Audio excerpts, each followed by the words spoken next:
Here's your full guide to the latest trading update inside of Roblox Dig. We're going to be going over all of the new items, nerfs, buffs, and changes, as well as some secret changes that they made without telling anybody. So starting off with the main part of the update, trading. It works as you would expect. You walk up to a player, hold F on your keyboard, and then it will send them a trade request where they can accept it. Here's what it looks like. And then once you accept it, you have the trading GUI where you're able to put in items. They're able to put in items. And then you go ahead and click accept. You have a confirmation that counts down from 3, and then the trade is committed. And then you obviously get the items. We know how trading works. I'm curious to see what the valuable items are going to be other than secret items. I'm sure it's mainly just going to be limited stuff, like the dire wolf's probably going to be pretty valuable. Moving on to the next part of the update, there is a brand new shovel. It's going to be the butterfly shovel here. So here is the stats on it before we get it and how to get it. It has 7 control, 9 strength, 9 haste, 22 luck, and has a 25% chance to double the item's price with the plum modifier, which has this purple hue to it. It actually looks pretty cool. So to actually get this shovel, it's pretty easy. You head over to Rooftop Woodlands and there's a new cabin here just following the road. Talk to the NPC here. She's basically going to tell you to complete a series of quests. The main one being to get these monarch butterflies, which there is an area over here beside of the combat guild where there's an abundance of them. So I'd recommend digging here. After you got all 10, you should have enough items to feed the goat 60 items. This is a little time consuming and tedious, but you just go up to the goat and hold E on this over and over again until you reach 60 items. It can be any item. It doesn't matter. And then also make sure you own the shortcake shovel. I actually didn't, so I went ahead and bought it. And then just talk to the NPC here and they will give you the butterfly shovel as well as a monarch skin for the butterfly shovel, which this is what the normal one looks like. And then here's the monarch skin. So it kind of just gives it a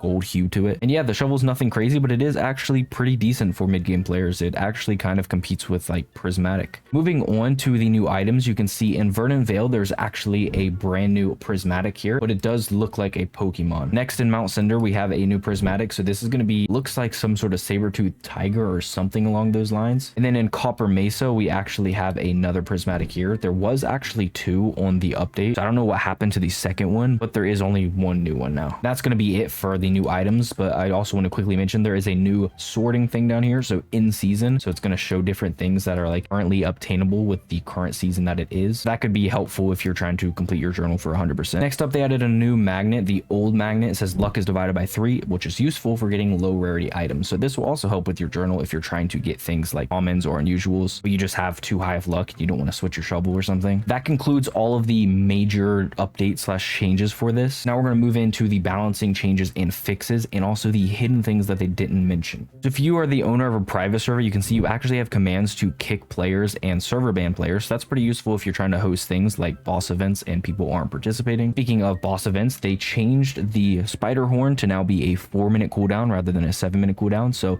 it's actually going to be relatively good now, which I will be hosting spider boss farming live streams on my channel. So make sure to subscribe with notifications on so you don't miss those. I host them basically every day. Ooh, a fuzzball. They updated the backpack so you're able to search for modifiers now. They also made the laser saber way easier to get for people who are struggling with this. They buffed the monstrous shovel, so the strength went from 8 to 10 and the haste went from 7.5 to 8. They also buffed the blood crown's passive ability. They made the fish item in Cinder Shores way easier to get as well, which this was super difficult to get. This was the last item I got here. And they made it so the minigame cooldown is actually faster. So what that means is every time you dig successfully, you can see you can actually start the minigame faster than you were able to before. There's also a bunch of other changes that I didn't go over that is on the screen now, so you can read through them if you would like. However, moving on to some of the secret changes that were not mentioned on the update log. If you go to buy items where you could buy multiple of them, you can see you can now choose the +5 option or +1, so you don't have to type it in manually if you want to buy multiple, which is nice. And for some reason, they silently removed the dinosaur abundance. You can see it's actually no longer here. I'm sure a good amount of people are going to be upset about that because it was actually one of the best spots in the game to make money digging. Moving on to some honorable mentions, we actually have a content creator shovel in the game now. It's actually a shovel skin, so this is able to be applied on any item. Here's what it looks like. It actually looks super cool as a hologram coming off, some nice particles, and you can see there's now also a content creator title for us as well. And I thought I would quickly throw in that they did throw a special global event. It was a disco event where it actually played some music, which is this.